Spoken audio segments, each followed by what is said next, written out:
personal branding ini bukan sekedar membangun pencitraan. Personal branding itu, teman-teman, ya bukan sekedar topik. Tapi dia harus dibangun atas dasar kejujuran, originalitas, dan konsistensi. Ada orang-orang yang memang dia selalu dilirik, ya disebut namanya pertama kali dalam berbagai apapun situasinya. Kalian mau atau tidak membangun personal brand bukan untuk pencitraan semata, bukan untuk gaya-gayaan, karena ini udah menyangkut hajat hidup. Jadi untuk yang menjadi yang terbaik itu adalah kebiasaan, bukan kecelakaan. Oke, selamat pagi teman-teman semuanya. Masih semangat? Oke, terima kasih. Kebetulan saya udah lama nggak ke Bandung, jadi seneng banget merasakan kembali hawa-hawa kota Bandung. Dan kebetulan juga cuacanya tadi enak ya, nggak terlalu panas, nggak terlalu hujan juga, jadi pas. Tapi harapannya teman-teman nggak mengurangi fokus teman-teman untuk bisa kita belajar bareng hari ini. Jadi teman-teman, perkenalkan, nama saya Steffi Thomas, saya adalah founder Muda Berdaya. Untuk hari ini saya tidak mau menggurui kita semua, tapi lebih kita belajar bareng. Ya, kita belajar bareng karena materi ini tuh sangat penting di era kita hari ini. Materi inilah yang juga akan menentukan seberapa nanti kalian siap mengarungi masa depan kalian. Nah, oleh karena itu kita belajar bareng hari ini. Tidak ada yang salah dan tidak ada yang benar, ya, karena balik lagi apapun yang kita bicarakan hari ini kan ilmu sosial ya, bukan ilmu eksakta. Tapi ada baiknya pola-pola yang sudah sebelum-sebelumnya dilakukan kita bisa jadikan itu rujukan. Jadi fokus teman-teman ya, kita bawa sederhana mungkin ya supaya teman-teman bisa ngikutin materi hari ini. Oke, kita langsung akan mulai. Ini dari sini materinya. Oke, kita tunggu ya teman-teman. Oke, kita langsung mulai aja. Batasan waktu berarti saya sekitar 45 menit ya untuk menyampaikan materi. Oke, materi saya berjudul Membangun Personal Branding di Era Digital. Nah, jadi teman-teman, sebelum kita masuk ke materinya, dulu materi ini bernama personal branding doang, nggak ada digital. Nah, sekarang materinya ada nambah baru digital. Gitu. Tetapi prinsip-prinsip dasarnya tetap sama, teman-teman. Nah, yang mau saya akan bagikan hari ini adalah untuk bagaimana kita sama-sama paham bahwa personal branding ini bukan sekedar membangun pencitraan. Bukan. Karena balik lagi, ya kita tahu ya, banyak sekarang pejabat-pejabat yang membangun pencitraan lewat sosial media, gitu ya, supaya mendapatkan simpati publik. Nah, tapi yang mau saya bilang, personal branding itu, teman-teman, ya bukan sekedar topik.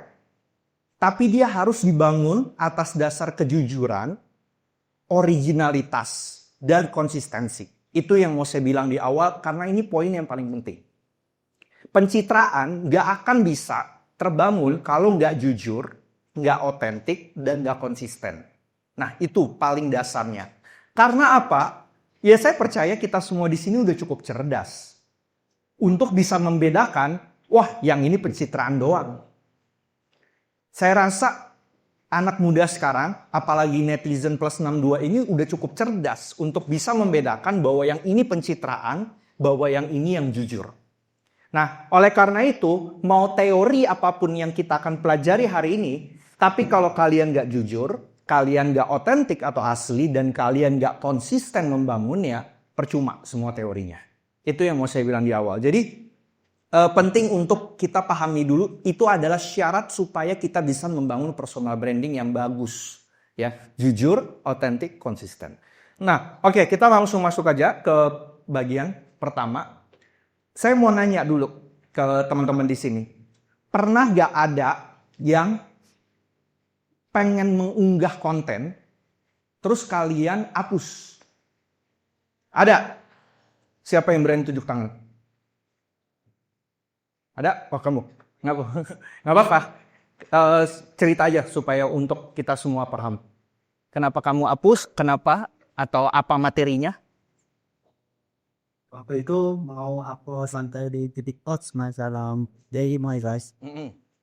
Tapi udah bikin Ya. wah, oh, aku biasa Ya. setelah ini tuh dari mas. Ya, ya, Aku ya, ya. Sip.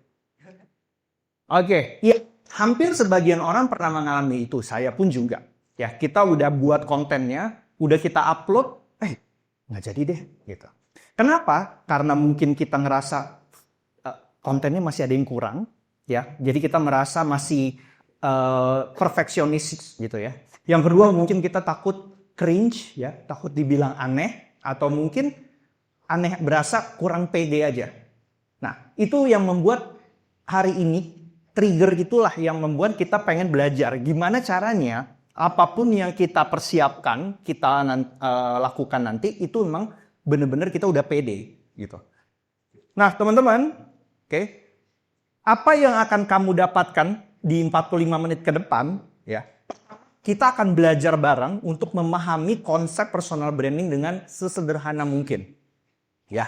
Yang kedua, kita akan terus mengerti kenapa sekarang bukan hanya personal branding, tapi ada digital sebagai wadah untuk membangun personal branding. Dulu mungkin di zaman saya personal branding doang, ya nggak ada digital. Tapi sekarang kita harus membangunnya ini lewat digital. Kenapa lewat digital? Ya karena dunia hari ini bergerak lewat attention, game of attention. Ya, dari mana? Dari digital. Jadi kalau kita ingin membangun personal branding dan mendapatkan perhatian, jelas lewat harus digital. Dan yang ketiga, kita punya langkah-langkah konkret untuk kita mulai hari ini. Oke, kita sekarang mulai dari pembukaannya dulu ya. Pasti kita pelan-pelan untuk belajarnya. Nah, kalau kalian perhatikan, kenapa sih ada orang, ya mungkin teman kalian, sahabat kalian, atau kenalan kalian, yang kok dia itu selalu dipilih, ya, selalu dipercaya. Kenapa coba? Coba kalian pikir-pikir lagi di benak kalian. Ada gak mungkin teman kalian zaman SMA dulu deh misalnya, kok si doi itu selalu dipilih ya? Atau selalu diingat orang, atau selalu dilirik, at least dilirik. Mau dalam apapun. Bayangin misalnya lagi di kelas, ada guru masuk, ya, terus guru itu kan sekedar nanya misalnya, si misalnya namanya Ujang, gimana tugas hari ini? Kok Ujang yang disebut ya namanya? Dari sekian banyak anak lain, gitu. Pasti ada sesuatu. Kenapa orang-orang tertentu ini yang namanya selalu disebut? Nggak harus di kelas, di luar kelas pun misalnya. Ya, kenapa gitu? Kenapa bukan nama gue yang disebut? Gitu. Kenapa bukan nama gue yang dipilih pertama? Gitu. Apakah karena guru itu nggak inget gue? Atau dosen itu nggak tahu nama gue? Gitu. Iya. Tapi bukan berarti yang sering disebut itu kebetulan, tidak. Yang sering disebut namanya, mau itu di kelas, di rumah, di tongkrongan. Ya, misalnya kalau kalian lagi nongkrong, ya, ngumpul misalnya 5 orang, bayangin kalian lagi nongkrong, terus kalian mau jalan. Pasti ada satu orang yang ditanya untuk dimintain pendapat pertama. Misalnya namanya misalnya Santi. Santi, kita kemana ya hari ini? Dia orang pertama ini mintain pendapat.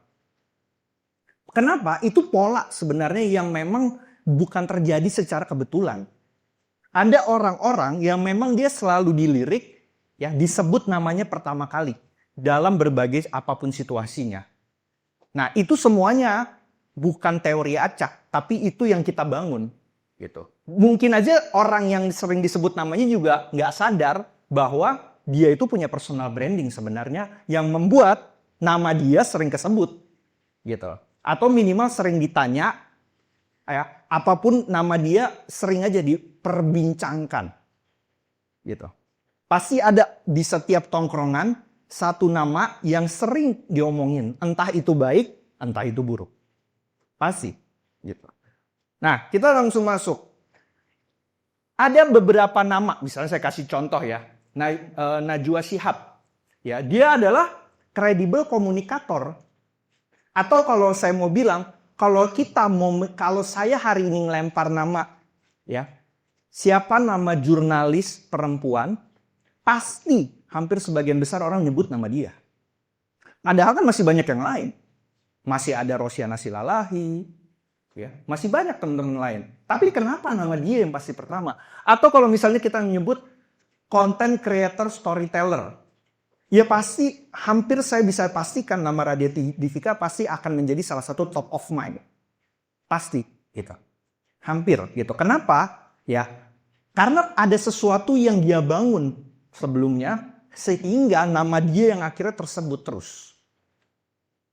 Begitu pula kalau kita nyebut nama siapa nih anak muda ya yang jago matematika. Ya pasti kita akan nyebut nama Jerome Pauline. Padahal saya yakin banyak yang sejago dia atau mungkin lebih jago dari dia bahkan. Tapi kalian gak sebut aja namanya. Yang kalian sebut pasti Jerome Pauline. Dan saya pun juga kalau ditanya juga pasti akan nyebutin nama dia. Jadi ini bukan sekedar pinter-pinteran. Bukan sekedar jago-jagoan, tidak. Gitu. Bukan berarti Jerome Pauline itu yang paling jago. Enggak.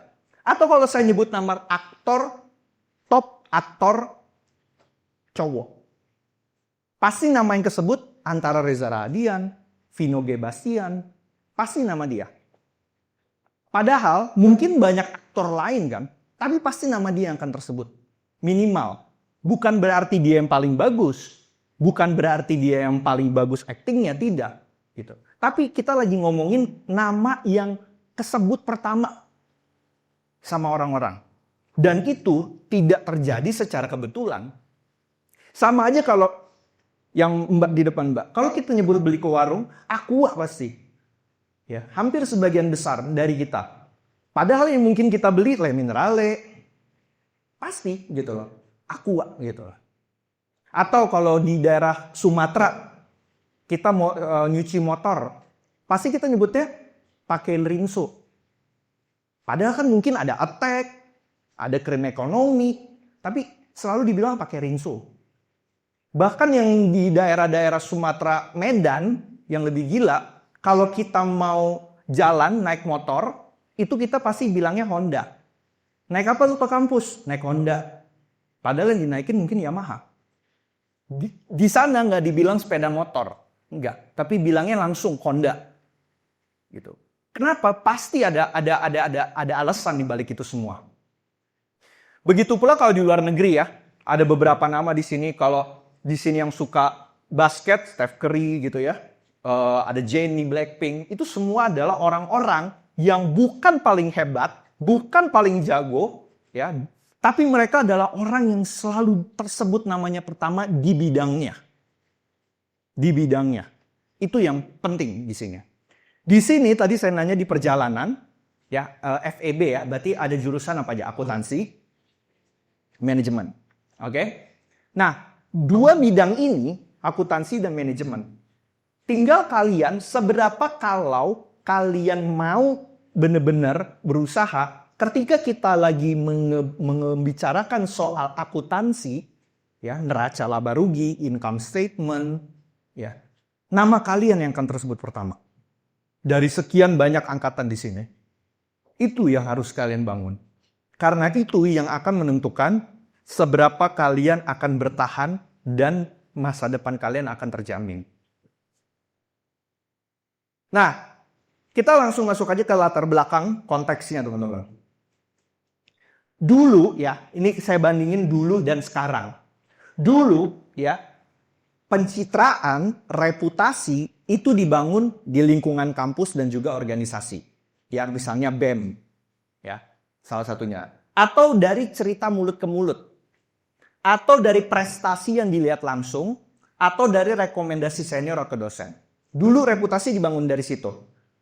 Kalau misalnya di sini ada yang tinggal di daerah misalnya Sukabumi, Cianjur, Subang, ya. Kalau kalian dulu tanya ke orang tua kalian, reputasi itu dibangun dari cerita ke mulut ke mulut. Oh, anak Pak Haji udah masuk ke Unpad. Nanti dari situ cerita lagi ke mulut lain. Oh, anak Pak Haji udah masuk ke UGM. Nggak bangun tuh dari mulut ke mulut. Biasanya saat apa? Saat biasa pengajian atau tausiah. Nah, itu tuh. Cerita-cerita itu nanti nyebar tuh, nyebar. Akhirnya satu kampung semua tahu kalau si anak Bapak Haji ini udah ada di Unpad. Atau misalnya dari prestasi. Jadi biasanya kalau zaman dulu Kalau kalian misalnya lomba matematika menang, kalian bawa tuh pialanya, kalian puterin tuh kampung bersama orang-orang kampung. Nah, tetapi sekarang reputasi nggak lagi dibangun dari yang kiri. Hampir sebagian besar reputasi kita, ya, nama kita, citra kita itu dibangun di sosial media. Instagram, TikTok, atau kalau kalian ingin membangun nama kalian secara profesional sebagai accountant, ya, atau sebagai seorang manajemen, kalian harus bangun lewat LinkedIn, ya, untuk membangun kredibilitas reputasi kalian. Jadi teman-teman, memang akan berubah. Tapi saya mau bilang di sini bukan berarti yang kiri udah nggak valid lagi. Tetap, yang kiri tetap gitu. Bukan berarti sekarang nggak ada cerita dari mulut ke mulut, enggak. Sekarang kan tetap aja ada arisan buat para ibu-ibu dan biasa mereka bergosip gitu. Untuk menceritakan anak-anak mereka biasanya. Tetap ada. Tetapi bukan ini lagi, tapi lewat juga dunia digital. Nah, yang harus teman-teman perhatikan, mungkin kalian yang duduk di sini 2, 3, 4 tahun lagi akan mulai masuk ke dunia kerja. Ya, entah melamar ke kantor di bagian accounting, di bagian finance, di bagian HRD. Nah, yang bagaimana supaya ketika kalian ngelamar, nanti nama kalian tidak tenggelam dibanding ribuan orang yang ngelamar lain. Pasti di sini ada yang lihat kan berita berapa bulan lalu job fair ya di Cikarang, di Jakarta, yang antrinya membludak. Ratusan ribu. Bayangkan kalian ikut itu, percaya gak kalian kalau lamaran dan CV kalian minimal dibaca oleh HRD-nya? Jujur, saya nggak yakin. Dari ratusan ribu, nggak mungkin. Berarti harus ada cara khusus untuk apa? CV kita minimal dibaca dan dilirik aja dulu. Harus. Kalau enggak, kalian akan tenggelam dibandingkan semua ratusan ribu pelamar yang lain. Jadi teman-teman, yang harus kalian pahami, ini data valid ya. 70% HRD hari ini itu pasti mengecek sosial media. Pasti. Jadi udah lupain deh kalau yang akun-akunnya privat, akun-akunnya kosong, wah udahlah. Nggak ada harapan. Karena HRD, dan banyak juga teman-teman saya yang HRD, mereka mengecek jejak digital kalian. Ya, apakah itu dari Instagram, dari LinkedIn, dari Twitter, semua dicek. 79% HRD hari ini mengecek itu. Nah, menariknya 54% kandidat itu ditolak. Bukan karena skillnya nggak ada. Bukan karena dia nggak mampu. Tapi karena nggak ada jejaknya yang digital yang bisa dicek. Bayangin nih, misalnya kamu gitu ya. Skill kamu udah skillful lah. Banyak skill. Tapi kamu nggak punya jejak di digital. Sayang banget akhirnya lamaran kamu ketolak karena itu. Itu yang harus teman-teman paham. Dan 70% HRD itu percaya sama yang namanya strong personal branding. Nah, jadi kembali lagi ke kalian semua. Ya kan? Karena ujung-ujungnya ada di tangan kalian. Kalian mau atau tidak membangun personal brand, bukan untuk pencitraan semata, bukan untuk gaya-gayaan, karena ini udah menyangkut hajat hidup. Udah menyangkut pekerjaan dan nafkah sekarang. Jadi sekarang kembali kepada kalian. Sekarang kita masuk ke bagian definisi. Personal branding, teman-teman, ya, adalah persepsi publik ya terhadap value yang kamu tampilkan. Ya, persepsi. Ini soal persepsi semua, ya. Dibangunnya dari value, kompetensi, konsistensi, distribusi. Jadi nggak ngasal, teman-teman. Ya, bukan orang ngebangun personal branding yang kayak sekarang dalam tanda kutip mendegradasi atau mendiskreditkan suku Sunda. Itu kan dia pengen membangun personal branding, tapi nggak ada value di situ, nggak ada kompetensi di situ. Nah, itu yang mau saya garis bawahi, bahwa personal branding nggak bisa dibangun untuk gimmick-gimmick kayak gitu, nggak bisa. Dia harus ada value, ada kompetensi, ada konsistensi dan distribusi. 4 rumus ini. Ya. Jadi value-nya ada, kompetensinya ada, konsisten, dan yang terakhir terus terdistribusi. 4 hal ini. Kita lihat contoh yang paling gampang, Cristiano Ronaldo, CR7, ya. Value, kompetensi, konsistensi, distribusi. Oke, kita lihat. Value-nya dia, ya, ini bukan personal branding dan gimmick ya, tapi personal brand dia, value-nya, dia emang disiplin, dia emang pekerja keras, dia profesional, dan yang pasti dia winning mentality. Ya. Jadi, ini bukan sekedar topeng, tapi sampai hari ini bagi yang suka bola juga tahu, di umur dia yang udah 40 tahun lebih, ya, kekuatan dia masih bisa diadu sama yang umur 20 sampai 30. Membuktikan bahwa dia sangat-sangat bekerja keras untuk membangun fisik maupun mental dia. Yang kedua, kompetensi. Kita nggak usah ragu sama kompetensi dia, khususnya di dunia sepak bola. Technical skill-nya, ketahanan fisiknya, ya, leadership teamwork-nya. Apakah dia yang paling jago? Kita bisa berdebat dalam hal ini. Tapi hal ini melekat di dia. Makanya saya bilang di awal, ini bukan soal paling jago atau paling tidak jago. Tapi yang jelas, dia punya kompetensi ini. Yang ketiga, konsisten. Ya, jadi dia udah pekerja keras, dia kompeten, konsisten lagi. Itu yang bikin gila. Dia latihan tetap setiap hari. Ya, dia nggak minum gula, nggak makan hal-hal yang tinggi kalorinya. Makanya mungkin teman-teman ingat waktu pas ada sebuah video, ada botol Coca-Cola di meja, langsung dibuang sama dia. Nah itu, sangat konsisten. Itu yang membedakan dia dengan kita-kita ini. Dia nggak terdistraksi, dia nggak FOMO. Dan yang terakhir, distribusi. Nggak heran, dia adalah salah satu orang dengan pengikut followers terbanyak di Instagram. Distribusinya. 4 hal ini yang membuat ketika kita sebutkan satu nama pesepak bola di abad ke-21 ini, pasti antara Ronaldo atau Messi lah ujung-ujungnya. Pasti. Nggak kecil kemungkinan nama yang lain. Karena dia ngebangun 4 hal ini. Itu. Jadi teman-teman, Ronaldo ini bukan paling jago. Dia bukan yang paling hebat. Tapi dia konsisten tadi menunjukkan value-nya kepada dunia. Jadi dari zaman saya SMA dan zaman hari ini, kalian semua yang masih kuliah, tetap aja Ronaldo, bayangin dia udah lewat berapa generasi. Dari zaman saya sekolah sampai kalian, berapa lama itu udah. Selama itu, nama dia tetap tersebut. Luar biasa menurut saya. Greatness is a habit, bukan kecelakaan. Jadi untuk yang menjadi yang terbaik, itu adalah kebiasaan, bukan kecelakaan. Jadi nggak ada tuh, misalnya kayak Ronaldo atau Messi, dia menjadi yang terbaik karena takdir. Tidak. Karena jatuh dari langit. Tidak. Semuanya adalah dibentuk, dilatih secara konsisten. Itu yang harus teman-teman paham. Nah sekarang kita masuk ke ini mekanisme yang tadi saya bilang, bukan jatuh dari langit. Bukan takdir, tapi semua bisa dirancang. Bisa.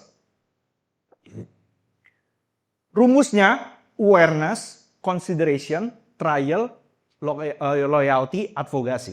Ini step-nya. Kita mulai dari yang pertama. Saya mau ngambil contoh aja langsung biar gampang. Nike. Ada gak yang pakai sepatu Nike di sini? Ada gak? Kamu pakai sepatu Nike? Oke. Nike dari zaman saya SD sampai kalian tetap aja salah satu brand terbaik di sepatu. Selama itu. Meskipun banyak produk-produk lain, baik luar negeri, dalam negeri, Nike tetap menjadi salah satu yang terbaik menurut saya. Apakah mungkin sepatu dia yang paling bagus? Belum tentu juga. Tapi secara brand sepatu yang saya ulangin, dia salah satu mungkin yang terbaik di dunia ini. Saya mulai dari awareness. Kalian mungkin ada yang pernah dengar, tapi ada salah satu slogan dia yang sangat terkenal. Just do it. Ini terkenal banget. Jadi kalau kita nyebut nama just do it, di otak kita pasti Nike. Itu dari awareness. Kedua, consideration, pertimbangan. Nggak ada yang ragu, kalau kita milih Nike, pasti kualitas sepatunya bagus. Tahan lama. Nggak cepat robek, ya, dan segala macamnya. Berikutnya, trial. Untuk kalau di luar negeri, untuk membeli sepatu Nike itu ada di store-store yang dimana orang sangat dilayani dan benar-benar sangat di custom sepatunya senyaman mungkin. Nah itu. Loyalty pasti, dan terakhir advokasi. Ya, nggak perlu disuruh orang-orang yang pakai sepatu Nike ini, percaya atau enggak ya, dia nggak akan kalian suruh atau brand Nike suruh, dia akan foto tuh sepatu. Menandakan, gue pede nih pakai sepatu Nike. Tanpa disuruh, si orang-orang yang pakai sepatu Nike ini menjadi pengiklan-pengiklannya Nike. Akhirnya. Itulah advokasi. Jadi, itu yang harus teman-teman pahamin. Nah, sekarang kita masuk ke positioning diri. Apa itu positioning diri? Ada yang tahu nggak? Positioning diri apa? Posisi. Gampangnya, kalau saya... nah, yang depan aja deh. Saya mau nanya kamu. Hobi kamu apa? Lari. Lari. Wah, saya nggak terlalu ngikutin lari lagi. Atau gini deh, saya tanya. Kalau saya sebut misalnya Denny Sumargo, apa yang kamu persepsi, apa yang kata pertama yang kamu keluar? Podcast. Nah, itu aja. Kalau misalnya saya sebut nama Reza Harap, YouTuber. Jadi teman-teman, ya, ketika nama kamu siapa? Randi. Ketika kita mau sebut Randi, apa kata keluar yang keluar dari kalian? Pasti beda-beda nih setiap orang. Pasti. Kamu pasti kalau saya sebutin satu kata yang keluar dari kamu ketika saya sebut nama Randi, mungkin kamu nyebut apa? Sama. Pasti beda-beda. Kenapa? Karena Randi belum membangun positioning diri dia. Jadi teman-teman, positioning diri adalah persepsi yang ditanam, dibangun ya di orang lain, di publik, sehingga akhirnya ketika kita menyebut nama dia, mirip-mirip yang keluar. Misalnya tadi kalau ketika Randi bilang Denny Sumargo, dia bilang podcast, ya. Mungkin kalau saya bilangnya curhat bang, nggak jauh-jauh beda, gitu. Nah, pertanyaannya, kalian mau nggak membangun positioning diri kalian yang benar-benar akhirnya itu melekat dan kuat di dalam diri kalian? Jadi teman-teman, positioning diri ini, kalau kalian tidak membangun dari sekarang, ujung-ujungnya nanti dunia yang akan nyematin ke kalian. Dan yang perlu kalian paham, positioning itu sekali lagi, kamu ingin dikenal sebagai apa? Apakah sekedar, oke, gue Randi, gue adalah mahasiswa yang biasa aja. Atau, gue Randi, tapi kalau ngomongin buat laporan income statement, gue adalah orang yang paling rapih buatnya. Nah, itu beda. Kalau misalnya, contohnya Randi lagi ya, kalau ngomongin akuntansi biaya, gue adalah orang yang paling presisi menghitung detail cost yang terjadi misalnya. Nah, pertanyaannya kembali lagi, kalian mau dikenal sebagai apa sekarang? Apakah sekedar mahasiswa biasa-biasa aja?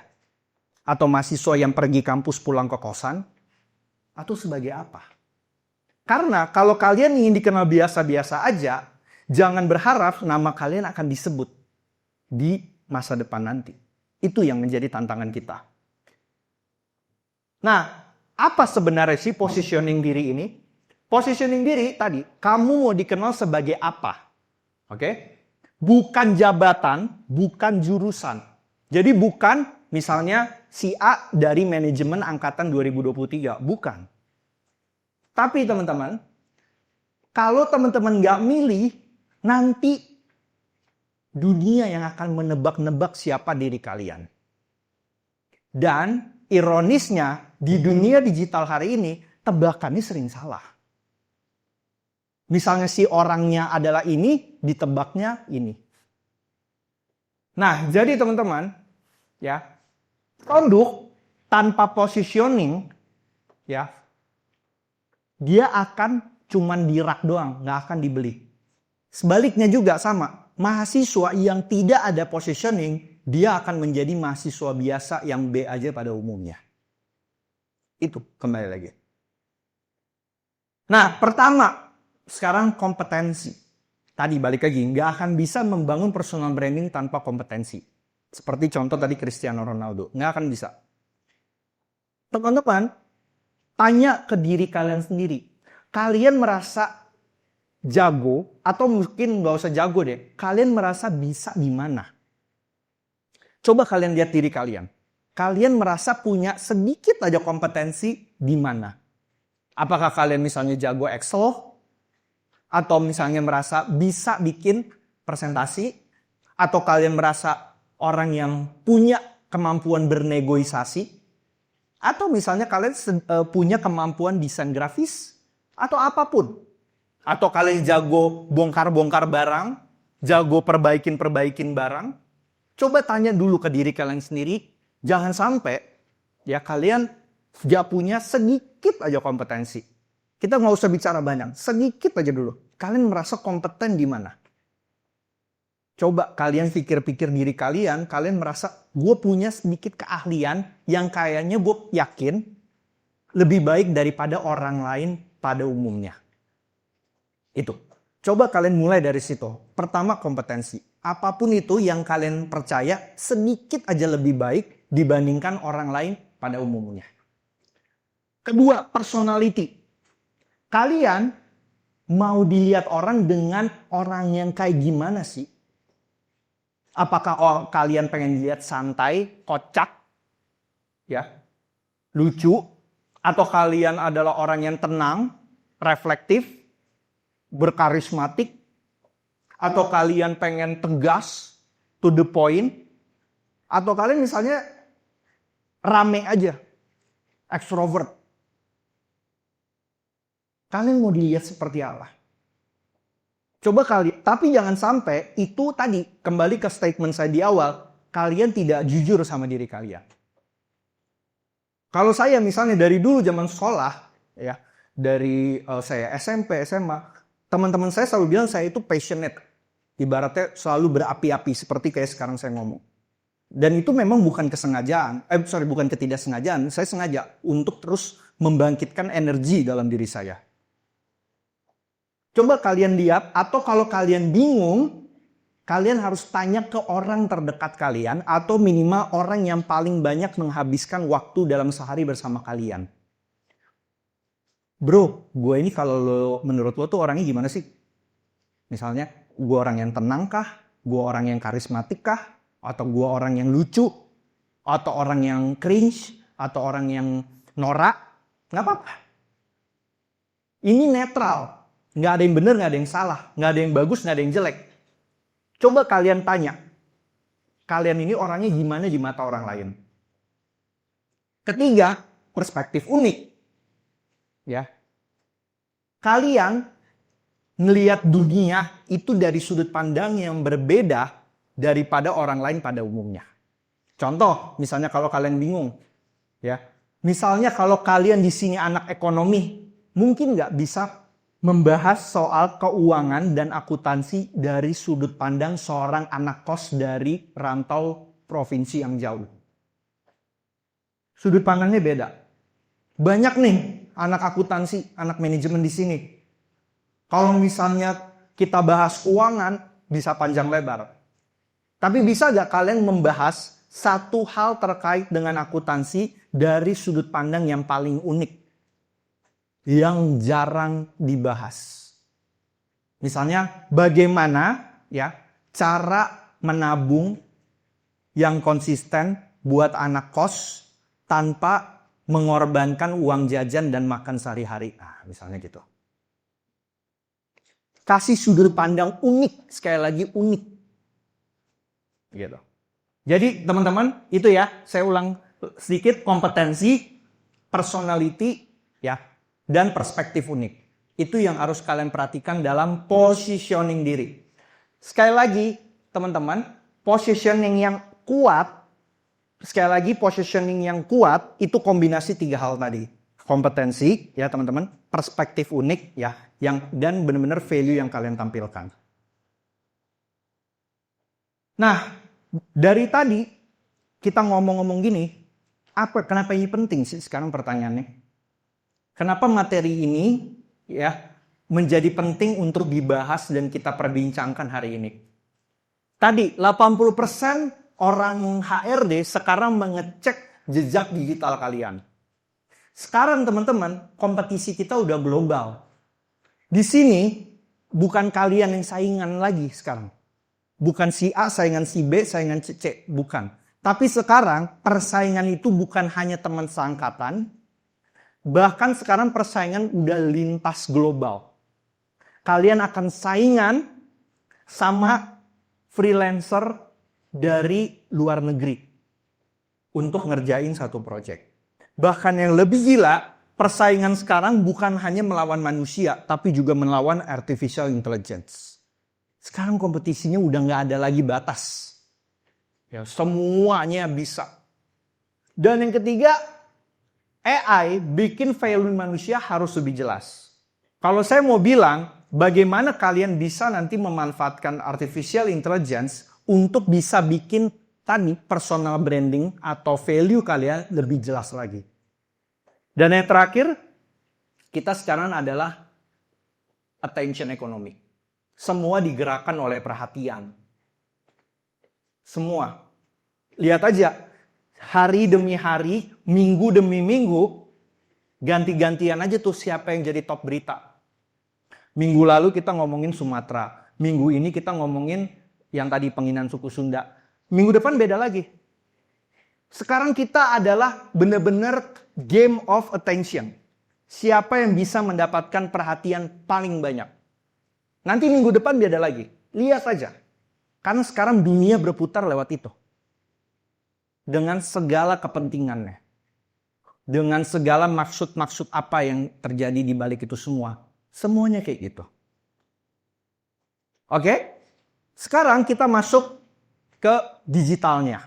Kalau tadi kita udah ngomongin personal brandingnya, sekarang kita masuk ke digitalnya. Kalau kalian udah membangun personal branding, ya tadi kompetensinya, value uniknya, tapi kalian tidak distribusikan alias tidak kalian kasih tahu ke dunia, ya percuma. Jadi personal branding hari ini sekuat apapun, seunik apapun, tapi kalau kalian tidak tunjukkan kepada dunia, ya percuma. Jadi sekarang personal branding itu harus ditunjukkan kepada dunia, utamanya lewat digital. Branding tanpa distribusi sama dengan invisible, alias tidak terlihat. Branding sama dengan value. Distribusi itu harus kalian lakukan untuk memastikan bahwa ada manusia dengan nama A yang hidup di muka bumi dengan personal branding ini. Itu tujuannya. Jangan sampai dunia nggak tahu bahwa kalian ada. Yang ketiga, digital marketing sekarang udah menjadi benar-benar tools pamungkas dari personal branding. Dan yang terakhir, yang harus kalian paham, yang diam tidak akan ditemukan. Sedangkan yang muncul justru yang akan lebih sering mendapatkan peluang opportunity nanti di masa depan. Jadi nggak bisa diem. Kalau ada yang berpikir, udah deh gue begini aja, kalem aja, diem aja. Nggak akan bisa. Kalian akan kalah bersaing nanti di masa depan. Sekarang kita lanjut. Nah, sekarang kita langsung masuk aja ke strategi inti. Gimana membangun fondasi untuk jangka panjang di personal branding ini. Pertama, identity building. Kedua, content building. Yang ketiga, distribution building. Ini strategi paling praktis yang paling gampang konkret yang bisa kalian mulai hari ini. Pertama identity building, kedua content building, yang ketiga distribution building. 3 ini aja yang kalau kalian mulai terapkan hari ini, niscaya nanti kalian akan punya personal branding yang kuat dan akan menjadi seseorang nanti di masa depan. Kita mulai dari identity building. Oke? Pertama positioning yang tadi, kedua personality, ketiga perspektif unik, keempat kisah personal. Kita mulai lagi dari positioning. Kalian mau dikenal sebagai apa? Tentuin dari sekarang. Jangan menjadi mahasiswa biasa pada umumnya. Tentuin. Kedua, apa personality kalian? Humoris, kocak, norak, garing, cringe, karismatik, rame. Tentuin apa kepribadian kalian. Bingung, tanya orang terdekat kalian yang minimal menghabiskan banyak waktu dengan kalian. Ketiga, perspektif unik tadi. Cara kalian melihat sesuatu yang berbeda dari orang-orang lain pada umumnya. Dan yang terakhir, lebih bagus lagi kalau kalian punya cerita, story di belakang itu semua. Lebih bagus lagi. Misalnya kalian adalah, nih ilustrasi aja ya, fiktif. Kalian adalah seorang anak petani dari daerah Karawang, merantau ke Bandung dengan penuh perjuangan, ya, dengan uang kuliah, hasil dari menjual sawah. Nah itu kan story. Itu bisa jadi magnet pelengkapnya lagi. Jadi itu ya teman-teman. Kalau saya bilang 3+1. Positioning, personality, perspektif unik, 3 wajib. Plus 1 pendukung yaitu story. Berikutnya. Siapa kamu? Mau dikenal sebagai apa? Apa yang membedakan kamu? Misal tadi kamu adalah mahasiswa UCMI yang paling jago Excel di bidang akuntansi biaya. Sespesifik itu misalnya. Atau misalnya kalian seorang anak desain yang suka bikin mock-up produk. Itu. Jadi itu yang penting, kalian harus bangun. Jadi teman-teman, kalau kalian nggak membangun positioning diri, nanti dia akan bingung. Kalian ini siapa sih sebenarnya? Nah itu. Berikutnya, konten. Oke? Konsisten dari segi warna dan cara ngomongnya. Ini saya langsung kasih contoh yang 4 ini teman-teman. 4 tipe konten yang paling ampuh membangun personal branding. Pertama adalah sesuatu yang sifatnya edukasi. Kedua adalah dokumenter. Ketiga adalah opini. Dan yang keempat adalah emosional. Ini teman-teman. Sesuatu yang benar-benar paling ampuh membangun personal branding. Sesuatu yang sifatnya edukasi, lihat aja tutorial-tutorial make up. Itu kan tutorial edukasi. Kuat sampai sekarang. Tutorial-tutorial sebuah sifat edukasi itu kuat. Apalagi di Indonesia. Edukasi apapun yang benar-benar kalian yakin kalian punya kompetensinya, itu akan kuat untuk membangun personal branding. Kedua, dokumenter. Ya. Opini. Opini itu kayak misalnya review. Review makanan, review motor. Itu juga kuat. Makanya kan orang-orang kalau di sini yang ngikutin motor, mobil kayak orang-orang kayak Om Mobi, pernah tahu gak? Yang pakai topeng tuh, yang sering review mobil. Kan kuat tuh personal brandingnya. Padahal apakah dia yang paling jago? Belum tentu. Tapi personal branding dia kuat, yang sering review mobil. Dan yang terakhir, emosional. Hal-hal yang sifatnya, tapi emosional di sini tricky ya teman-teman ya. Jangan sampai dibawa ke arah yang negatif. Ya, hal-hal yang sifatnya, kalau saya sering bilang, bukan hal-hal yang sifatnya sering menjual-jual kesedihan. Nah, itu yang harus teman-teman perhatikan. Rumusnya 70-20-10. 70% value, 20% personality, dan 10%-nya self-promo. Itu rumusnya. 70-20-10. Jangan sampai kalian lebih banyak gimmicknya dibandingkan value-nya. Waduh, nggak akan bertahan lama. Lihat aja. Sebutin saya misalnya nama satu content creator di tahun 2020 yang nggak punya value. Di tahun 2025 ini nggak ada lagi yang sebut nama dia. Kenapa bisa saya yakin itu? Karena Muda Berdaya pernah melakukan riset selama konsisten 4 tahun. Setiap nama content creator, khususnya di platform TikTok ya, itu beda-beda semua setiap tahun. Jadi misalnya 2020 yang kesebut si ABC, 2021 yang kesebut XYZ, beda-beda terus.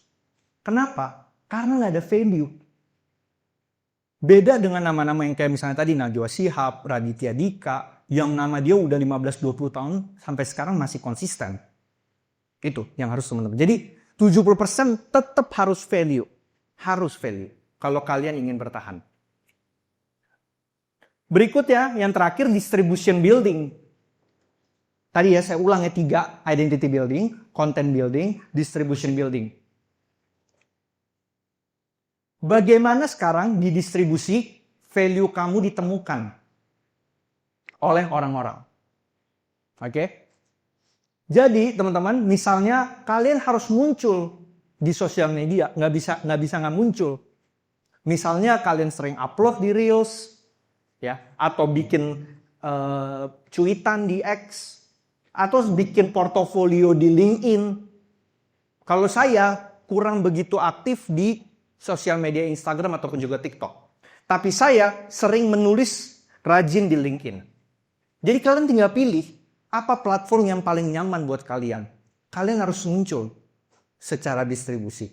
Pilih platform yang kalian nyaman dan kalian merasa pede. Silahkan kalian pilih. Atau kalau yang sekedar nggak mau menampilkan persona, sekedar cuitan di X juga nggak apa-apa. Muncul, harus muncul. Nah, sekarang kita masuk ke lebih konkret lagi. 30 hari dari hari ini, ya, tanggal 18 Desember ke 18 Januari 2026. 30 hari langkah-langkah konkret yang bisa kalian lakukan kalau emang kalian benar-benar serius untuk membangun personal branding kalian. Kita mulai dari week 1, week 2, week 3, week 4. Kita mulai dari week 1 dulu. Positioning diri. Minggu pertama. Jadi 1 minggu pertama, kalian harus benar-benar menentukan dan membangun positioning diri kalian. Minggu pertama.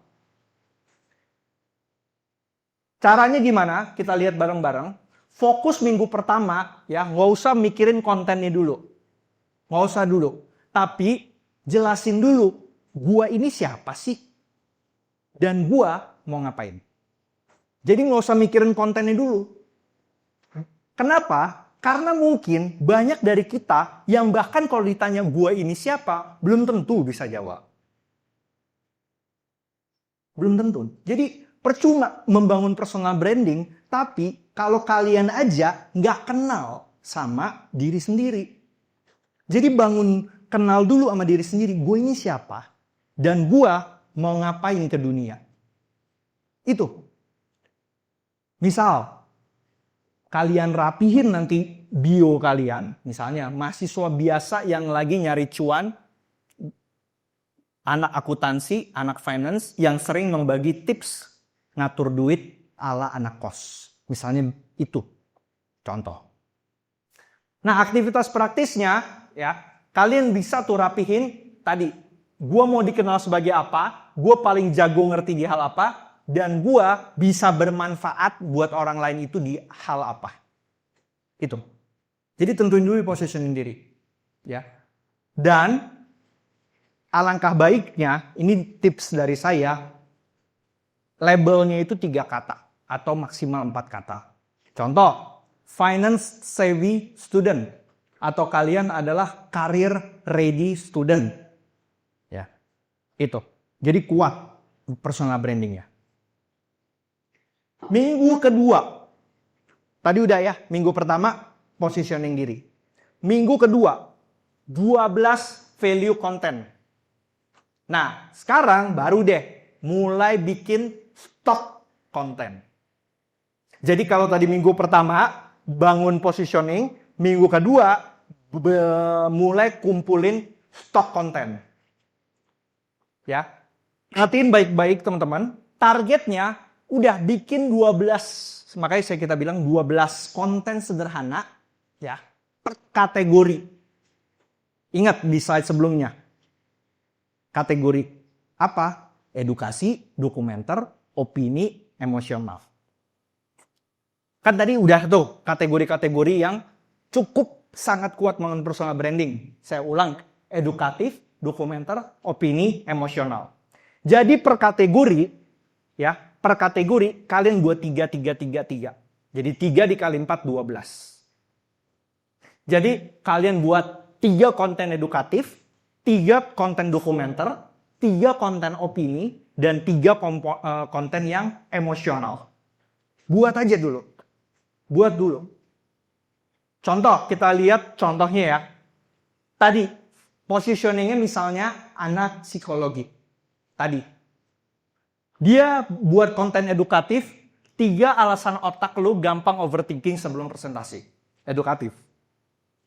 Di dokumenter, dia buat video singkat sehari sebelum sidang, gua ngapain aja. Proses.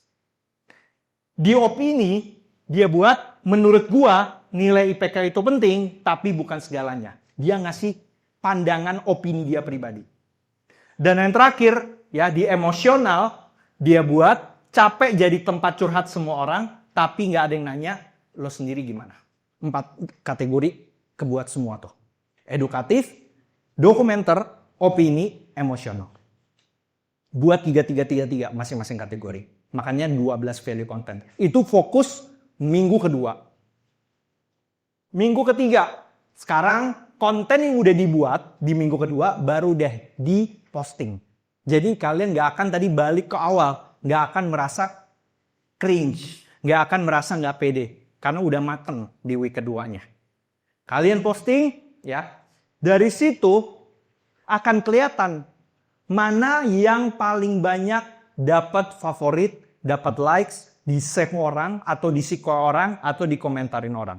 Pasti nanti akan kelihatan rumus dan polanya. Akan kelihatan yang paling banyak di-save, paling banyak di-share, atau sekedar paling banyak DM atau komen yang masuk.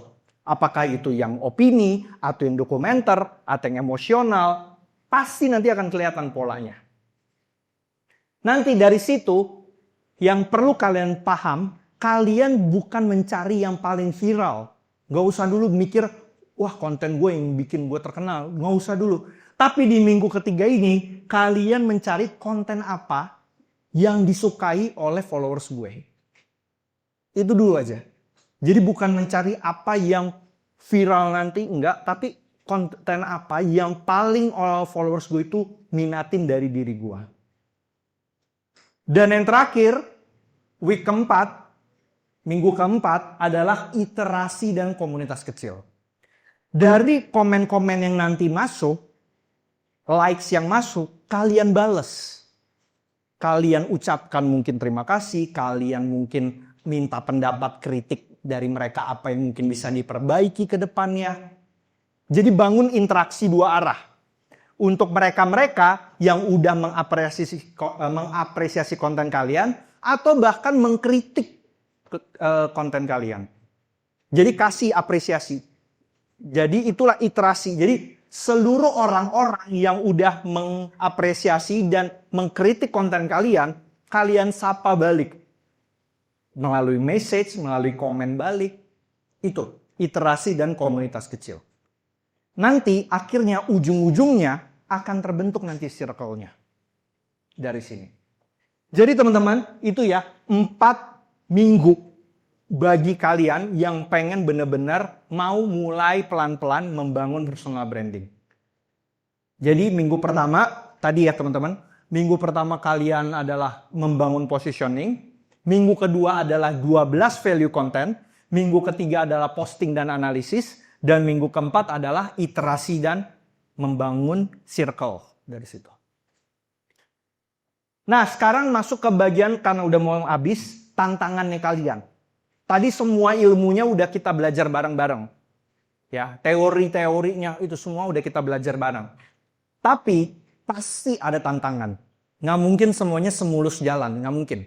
Pasti ada tantangan untuk kita ngejalanin ini. Pertama, fear of judgment. Ini alasan nomor 1 yang tadi. Takut dikomentarin temen, takut dikomentarin keluarga.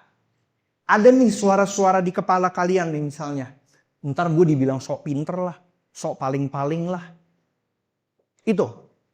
Jadi akhirnya kalian gak mulai-mulai. Karena ini, ketakutan ini nih. Aduh, nanti gue dibilang sok-sokan lagi. Si paling-paling lagi. Fear of judgment. Itu tantangan pertama nanti. Kita lihat apakah kalian bisa ngelewatin tantangan ini. Yang perlu kalian ingat, ya, orang yang benar-benar sibuk bangun hidupnya jarang punya waktu untuk ngetawain usaha orang lain. Berarti yang ngetawain kalian, yang bilang kalian so paling-paling, ya, itu cuman pengangguran-pengangguran yang nggak lagi fokus membangun masa depan. Itu aja. Kedua, insecure. Ini tantangan kedua. Kalian mungkin ngerasa, aduh gue belum cukup pinter nih. Atau gue belum ngerasa sejago itu untuk berbagi sesuatu ini. Ya.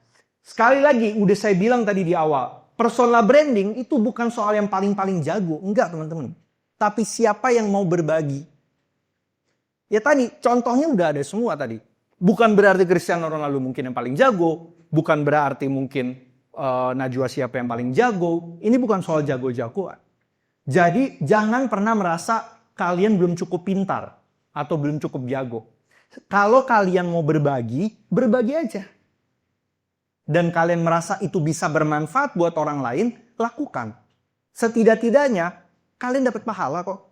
Itu aja kalau saya. Lu gak perlu jadi profesor untuk berbagi. Gak perlu.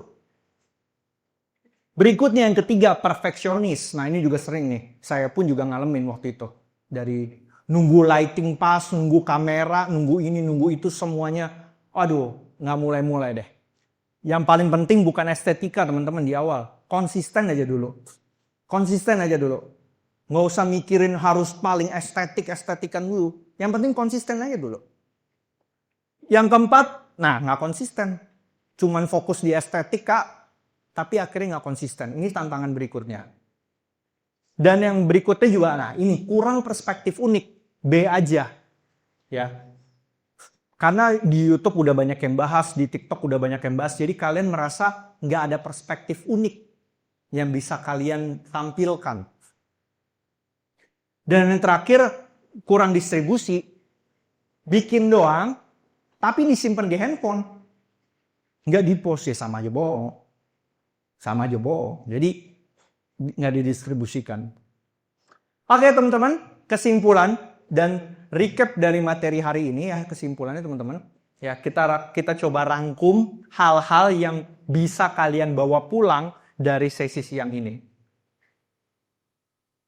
Pertama, branding memperjelas value. Kedua, digital marketing adalah distribusi. Dan yang ketiga, personal branding itu adalah sifatnya maraton. Kenapa maraton? Dia nggak bisa dibangun semalam dua malam. Enggak. Dia dibangun panjang, teman-teman. Jadi jangan pernah berpikir membangun personal branding itu seminggu, sebulan, 2 bulan, 3 bulan. Tidak. Butuh konsistensi dalam hitungan tahun untuk membangun personal branding itu. Yang harus teman-teman ingat dari sesi kita hari ini adalah, pertama, branding memperjelas value. Tadi yang saya bilang, bukan bikin topeng. Ya. Jangan sampai kalian akhirnya tidak jujur dan tidak otentik. Jadi personal branding itu adalah bukan kalian membuat topeng untuk menutupi diri kalian dengan sesuatu yang kalian tidak jujur. Atau tidak original atau tidak otentik dalam diri kalian. Kedua, digital marketing ini tadi sekali lagi adalah distribusi. Apa yang sudah kalian bangun, kalian kasih lihat ke dunia dengan digital. Oke? Dan yang terakhir sekali lagi personal branding itu bukan lari sprint, tapi lari maraton. Gak bisa cepet-cepetan. Kalau ada yang pernah mungkin tadi lari maraton, dia bukan lari yang paling cepat, tapi yang paling stabil. 42 kilo untuk sampai finish. Bukan dia lari cepet-cepetan. Karena kalau dia lari cepat, dia pasti akan jatuh di tengah-tengah. Itu yang harus kalian ingat. Oke teman-teman, jadi yang bisa kalian mulai untuk besok adalah mulai tentukan positioning kalian, mulai buat satu konten at least, dan muncullah secara online. Oke, ini saya skip langsung aja. Penutup teman-teman ya, saya percaya kalian bisa memulai melangkah untuk menjadi versi diri kalian yang lebih baik lagi. Ya silakan teman-teman kalian mulai untuk membangun personal branding. Ya nggak usah nunggu-nungguan.